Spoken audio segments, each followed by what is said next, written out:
Hello, Boss Carl. Kumusta po? Redvantage Raymond here. So, ito sir, testingin natin yung unit na order nyo. The Action Army AAP-01 Airsoft Gas Blowback Pistol. Okay, so ito yung bolt type, no? So, meron siya full auto switch na nasa ilalim. Okay, ito. Dito sa ilalim yung full auto switch. Alright, so ito yung magazine, nilagyan na natin ng BBN gas, pero hindi ko sure kung gaano kadami pumasok ng gas kasi bago yung unit. Okay, so, test fire natin, FPS test, tapos accuracy test. Adjustable ba to? Teka lang, check ko lang. Fiber optic front and rear sight, parang hindi yata siya adjustable, no? So, pero accurate naman to eh. Okay, so to. Right. So, inserting, wait lang, check ko lang. Okay, pag nasa left side, naka-semi, nasa right side, full auto, okay. So, inserting magazine, always remember to keep your trigger finger out unless you are going to pull the trigger. Okay, make sure that the muzzle is always pointed at the safe direction. Okay, so ito removable. Pwedeng kabitan ng suppressor or tracer unit. Okay, so wait, balik natin. Yan. Alright. Okay, so load check. Yun. Nahulog yung bala. Ibig sabihin, maluwag yung hop. Okay, so we're going to tighten the hop. Okay, wait. Check natin ulit. Okay, hindi na nahulog yung bala. Sabihin, sakto na yung hop. Kumbaga, ano na siya, secure na yung BB dun sa hop chamber. Okay? Hindi ko nga lang alam kung sobra or medyo kulang. Pero the point is, secure na siya dun. Hindi na siya mahulog. So, depende na lang dun sa inyo, pagdating sa inyo, kung ano yung distance na binabaril mo, kung ano yung bala na ginagamit mo, i-adjust mo na lang ulit yung hop. Okay? So, ito, test fire, firing. Okay, gumalaw yung ano ko. Teka, ulit. Sa kabila. Ba yan? Wala. Zero yung lumalabas. Teka lang, layo tayo konti. Yan, baka kasi yung gas, sobrang lakas.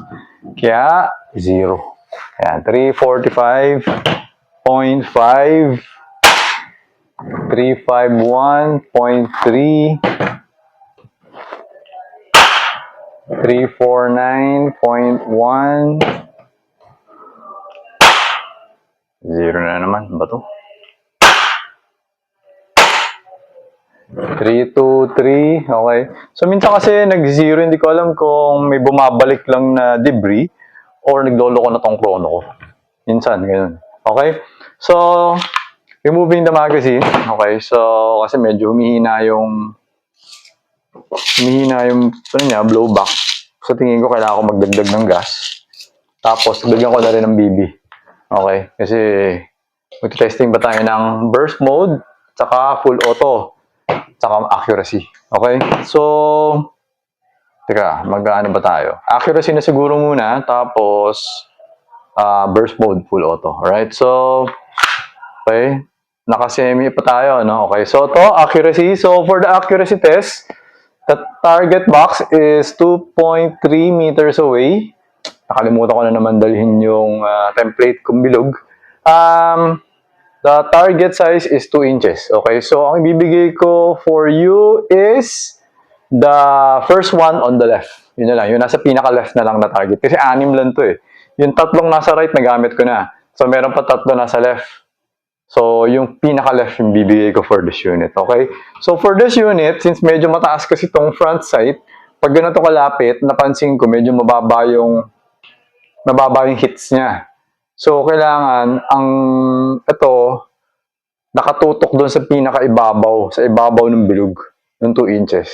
Okay, so, ganun yung gagawin ko, sa ibabaw ko siya lalagay, tapos, yan. Okay, so yan, pwede na yan. Baka mamaya, makulangan na tayo ng bala eh. So, ito na, gagamitin natin to for, dagdagan ko ba? Hindi, dagdagan ko pa dalawa. Okay. So, gamitin na natin to for burst and full auto. So, switching to full. Okay. So, tabi natin tong ating ayan. Right. So, to, no? Tapos, para sigurado, dagdagan ko na rin ulit ng gas.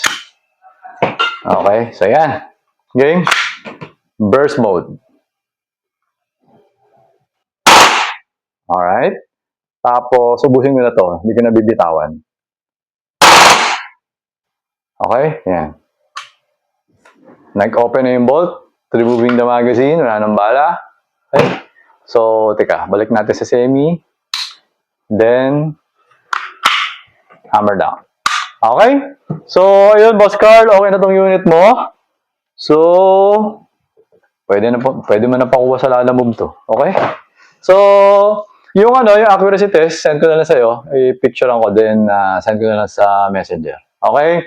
So, ayun, Boss Carl, thank you for your order. Until next transaction po, always remember to stay safe, stay great, be good, and be thankful always. God bless po, sir. Bye-bye.